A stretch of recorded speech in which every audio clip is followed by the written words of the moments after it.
السلام عليكم ورحمة الله وبركاته. الحمد لله رب العالمين، والصلاة والسلام على أشرف الأنبياء والمرسلين وعلى آله وأصحابه أجمعين، أما بعد. قال الله تعالى في قرآنه الكريم: أعوذ بالله من الشيطان الرجيم. الذين يؤمنون بالغيب ويقيمون الصلاة ومما رزقناهم ينفقون. அளவற்ற அருளாளனும் நிகரற்ற அன்புடையோனுமாகிய அல்லாஹுவின் திருநாமத்தை கூறி இன்றைய இந்த பதிவை ஆரம்பம் செய்கின்றேன்.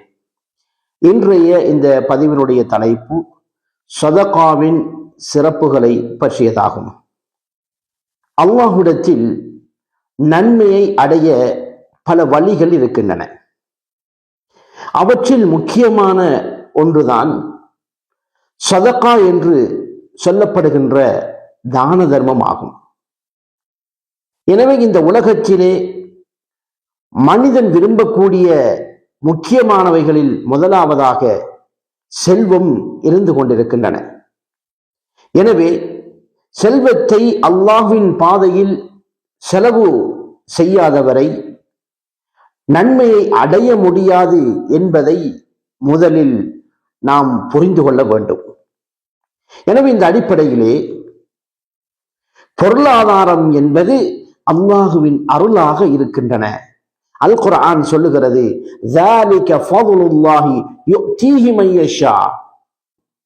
அதுவே அல்லாஹுவின் அருளாகும், தான் விரும்பியவர்களுக்கு அதை அவன் அளிக்கின்றான் என்பதனை அல்லாஹு தஆலா இந்த வசனத்திலே குறிப்பிடுகின்றான். எனவே அல்லாஹு தஆலா தந்திருக்கின்ற இந்த பொருளாதாரத்திலிருந்து நாம் இறைவனுக்கு விருப்பமான வழியிலே செலவு செய்யக்கூடியவர்களாக, சதகா செய்யக்கூடியவர்களாக நாம் ஒவ்வொருவர்களும் உருவாக வேண்டும். அல்லாஹு தஆலா சூரத்துல் பக்ராவுடைய 3வது வசனத்திலே அல்லாஹ் குறிப்பிடுகின்ற போது, அல்லதீன யுமினூன பில் கைபி வ யுகீமூன ஸ்ஸலாத வ மிம்மா ரஸக்னாஹும் யுன்ஃபிகூன்.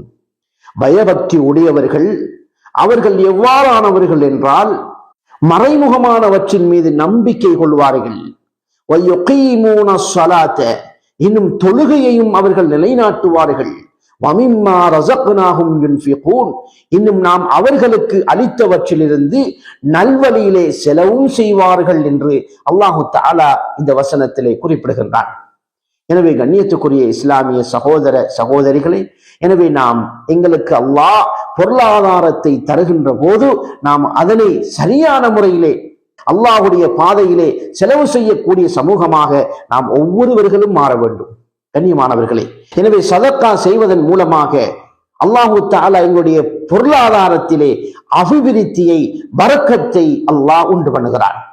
கண்ணியத்துக்குரிய இஸ்லாமிய சகோதரிகளே, அல்லாஹ்வுடைய தூதர் ஸல்லல்லாஹு அலைஹி வஸல்லம் அவர்கள் கூறினார்கள், மா நகஸத் ஸதகத்தும் மின் மால், அதாவது தர்மம் செல்வத்தை குறைப்பதில்லை. தர்மம் செய்வதன் மூலமாக எங்களுடைய சொத்து குறைந்து செல்லாது, அது அதிகரித்து கொண்டே இருக்கும் என்பதனை அல்லாஹ்வுடைய தூதர் ஸல்லல்லாஹு அலைஹி வஸல்லம் அவர்கள் கூறியிருக்கிறார்கள். கண்ணியமான சகோதரர்களே, பொருளாதாரம் என்பது அது அல்லாஹுக்குரியது. அதனை அல்லாஹ்வுடைய பாதையிலே நாம் தான தர்மம் செய்ய வேண்டும். அல் குர்ஆனிலே கூறுகின்ற போது, வஆதூஹும் மின் மாலில்லாஹி அல்லதி ஆதாக்கும், அல்லாஹ் உங்களுக்கு தந்திருக்கும் அந்த பொருளாதாரத்திலிருந்து அவர்களுக்கு கொடுப்பீர்களாக என்று சூரத்து நூர் 33வது வசனத்திலே அல்லாஹு தஆலா குறிப்பிடுகிறார். எனவே கண்ணியத்துக்குரிய இஸ்லாமிய சகோதரர்களே, பொருளாதாரத்தை அல்லாஹ் எங்களுக்கு தந்திருந்தால் அதனை நாங்கள் அல்லாஹ்வுடைய பாதையிலே செலவு செய்கின்ற போது அல்லாஹ் அதனை விரும்புகிறான்.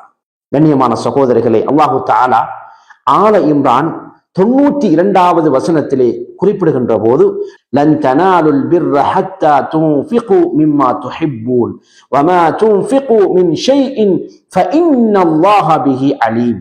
நீங்கள் விரும்புகின்ற, நீங்கள் நேசிக்கின்ற அந்த பொருளாதாரத்திலிருந்து தானம் செய்யாதவரை நீங்கள் நன்மையை அடைய மாட்டீர்கள் என்று அல்லாஹ் இந்த வசனத்திலே குறிப்பிடுகிறார்.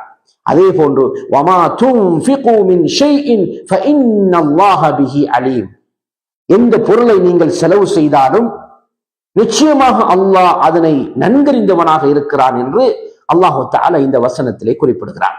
கண்ணியமான சகோதரர்களே, இந்த குர்ஆனுடைய வசனம் இறங்குகின்றது. எனவே அபூ தல்ஹா ரலியல்லாஹு அன்ஹு அவர்கள் இந்த குர்ஆனுடைய வசனத்தை அவர்கள் கேள்விப்படுகிறார்கள். ஓடோடி வருகிறார்கள் நபி ஸல்லல்லாஹு அலைஹி வஸல்லம் அவர்களிடத்திலே. கண்ணியமான சகோதரர்களே, எவ்வளவு ஆர்வம் உள்ளவர்களாக இருந்திருக்கிறார்கள். சஹாபாக்கள் நன்மையான விடயங்களை செய்வதிலே போட்டி போடக்கூடியவர்களாக இருந்திருக்கிறார்கள். எனவே இந்த குர்ஆனுடைய வசனம் இறங்குகின்ற போது நபியிடத்தில் வருகிறார்கள். வந்து அல்லாஹ்வுடைய தூதரே, இவ்வாறு ஒரு வசனம் இறங்கியிருக்கிறது, லன் தனாலுல் பிர்ர ஹத்தா துன்ஃபிகு மிம்மா துஹிப்பூன் என்ற வசனம் இறங்கியிருக்கிறது யா ரசூலல்லாஹ் என்று கேட்கிறார். அதற்கு அல்லாஹ்வுடைய தூதர் ஆம் என்று குறிப்பிடுகிறார்கள். எனவே சகோதரர்களே, அபூ தல்ஹா ரலியல்லாஹு அன்ஹு அவர்களுக்கு மிகவும் விருப்பமான ஒரு தோட்டம் இருந்தது. அதுதான் பைருஹா என்று சொல்லக்கூடிய தோட்டம். மஸ்ஜித் நபவிக்கு முன்னால் இருக்கக்கூடிய ஒரு தோட்டம். அவர்கள் அதனை மிகவும் விரும்பக்கூடியவர்களாக இருந்திருக்கிறார்கள். எனவே அல் குர்ஆன் சொல்லுகிறது, நீங்கள் நேசிக்கும் பொருள்களிலிருந்து தானம் செய்யாதவரை, அதாவது நீங்கள் நன்மை அடைய மாட்டீர்கள்.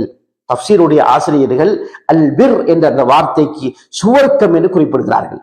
கண்ணியமான சகோதரர்களே, எனவே நீங்கள் நேசிக்கும் பொருள்கள் இருந்து தானம் செய்யாதவரை நீங்கள் சுவர்க்கத்தை அடைய மாட்டீர்கள் என்ற அந்த குர்ஆனுடைய வசனம் அவர்களுடைய காதுக்கு எட்டுகிறது.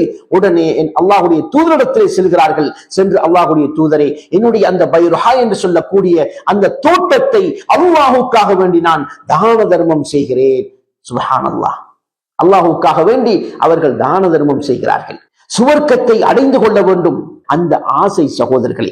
அது மாத்திரமல்ல, இன்னும் ஏராளமான வரலாறுகள் இருந்து கொண்டே இருக்கிறது. தபூக்குடைய யுத்தம், தபூக் யுத்தம் ஹிஜ்ரி 9 நடைபெறுகிறது.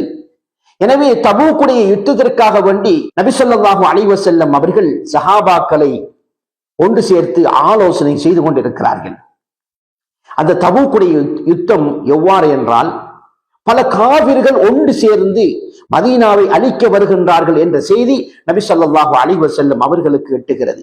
அதாவது மக்கத்து குறைஷி காபிர்கள், அதே போன்று யூதர்கள், நசாராக்கள், இது போன்ற காபிர்கள் எல்லாம் ஒன்று சேர்ந்து மதீனாவை தாக்க வருகிறார்கள் என்ற செய்தி நபி ஸல்லல்லாஹு அலைஹி வஸல்லம் அவர்களுக்கு கேள்விப்படுகிறது. உடனே நபி ஸல்லல்லாஹு அலைஹி வஸல்லம் அவர்கள் சஹாபாக்களை ஒன்று திரட்டி ஆலோசனை செய்து கொண்டிருக்கிறார்கள். அந்த நேரத்திலே அல்லாஹ்வுடைய தூதர் ஸல்லல்லாஹு அலைஹி வஸல்லம் சொன்னார்கள், மன் ஜஹஸ ஜைஷல் உஸ்ரத்தி ஃபலஹுல் ஜன்னah. யாரு இந்த கஷ்டமான இந்த சந்தர்ப்பத்தில் படையை தயார் செய்கிறாரோ அவருக்கு ஃபலஹுல் ஜன்னah, சுவர்க்கம் என்று சொன்னார்கள். சுப்ஹானல்லாஹ். சஹாபாக்கள்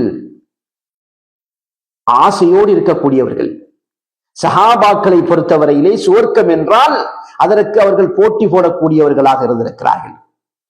எனவே சஹாபாக்கள் எல்லோரும் தங்களுடைய பெயர்களை எல்லாம் கொடுக்கிறார்கள். அங்கே பதிவு செய்யப்படுகிறது. சுமாராக 30,000 சஹாபாக்கள் அந்த யுத்தத்திலே கலந்து கொள்கிறார்கள். எனவே இந்த 30,000 சஹாபாக்களுக்கும் உணவு தேவை, குடிப்பதற்காக தண்ணீர் தேவைப்படுகிறது, அதே போன்று பயணம் செய்வதற்கு வாகனம் தேவைப்படுகிறது. இவ்வாறான இந்த சந்தர்ப்பத்திலே சஹாபாக்கள் எல்லாம் என்ன செய்கிறார்கள்? தங்களிடம் இருந்த பொருட்களை எல்லாம் சதக்கா செய்கிறார்கள். சுப்ஹானல்லாஹ். இந்த அடிப்படையிலே உஸ்மான் இப்னு அஃபான் ரலியல்லாஹு அன்ஹு அவர்கள் மிகப்பெரிய செல்வந்தராக இருந்தார்கள். அதே போன்று அப்துர் ரஹ்மான் இப்னு அவுஃப் ரலியல்லாஹு அன்ஹு அவர்கள் மிகப்பெரிய செல்வந்தர். எனவே இந்த உஸ்மான் இப்னு அஃபான் ரலியல்லாஹு அன்ஹு அவர்கள் ஓடோடி செல்கிறார்கள். தங்களுடைய வீட்டுக்குள்ளே சென்று ஒரு பொட்டலத்தை கொண்டு வந்து நபி ஸல்லல்லாஹு அலைஹி வஸல்லம் அவர்களிடத்திலே கொடுக்கிறார்கள். அல்லாஹ்வுடைய தூதரே, இது என்னுடைய சதகா. நபி அவர்கள் அந்த பொட்டலத்தை திறந்து பார்க்கிறார்கள். தங்க காசுகள் அல்லாஹ்வுக்காக வேண்டி கொடுக்கிறார்கள். அவர்களுடைய காதிலே என்ன ஒலித்துக் கொண்டிருந்தது? மன் ஜஹஸ ஜைஷல் உஸ்ரத்தி ஃபலஹுல் ஜன்னah. யார் இந்த கஷ்டமான இந்த சந்தர்ப்பத்தில் படையை தயார் செய்கிறார்களோ அவர்களுக்கு சுவர்க்கம், சுவர்க்கம், சுவர்க்கம் என்ற அந்த சத்தம் அவர்களுடைய காதிலே ஒலித்துக் கொண்டிருந்தது. அதனால் அவர்கள் எதையும் பொருட்படுத்தவில்லை. அதே போன்று எல்லா சஹாபாக்களும் தங்களுடைய பொருட்களை அல்லாஹ்வுடைய பாதையிலே செலவு செய்கிறார்கள். அதே போன்று இறுதியாக ஒருவர் கொஞ்சம் ஈச்சம்பழங்களை கொண்டு வந்து கொடுக்கிறார். அல்லாஹ்வுக்காக வேண்டி நான் இதை தான தர்மம் செய்கிறேன்.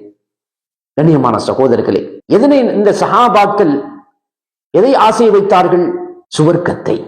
நபி ஸல்லல்லாஹு அலைஹி வஸல்லம் அவர்கள் இவ்வாறு அந்த யுத்தத்திற்காக வேண்டி தயார் செய்யப்படுகிறது. ஒரு சந்தர்ப்பத்திலே நபி ஸல்லல்லாஹு அலைஹி வஸல்லம் அவர்களோடு உஸ்மான் ரலியல்லாஹு அன்ஹு அவர்கள் இருக்கிறார்கள், உமர் ரலியல்லாஹு அன்ஹு, அபூபக்கர் சித்திக் ரலியல்லாஹு அன்ஹு. இந்த 3 சஹாபாக்களும் நபியோடு உட்கார்ந்து கொண்டிருக்கிறார்கள். இந்த நேரத்திலே நபி ஸல்லல்லாஹு அலைஹி வஸல்லம் அவர்கள் உஸ்மான் இப்னு அஃபான் ரலியல்லாஹு அன்ஹு அவர்களை பார்த்து கேட்கிறார்கள், உஸ்மானே, நீங்கள் இந்த யுத்தத்திற்காக வேண்டி என்ன செய்தீர்கள் என்று கேட்கின்ற போது உஸ்மான் ரலியல்லாஹு அன்ஹு அவர்கள் கூறுகிறார்கள், அல்லாஹ்வுடைய தூதரே, நான் தங்க காசுகளை அல்லாஹ்வுக்காக வேண்டி தான தர்மம் செய்திருக்கிறேன்.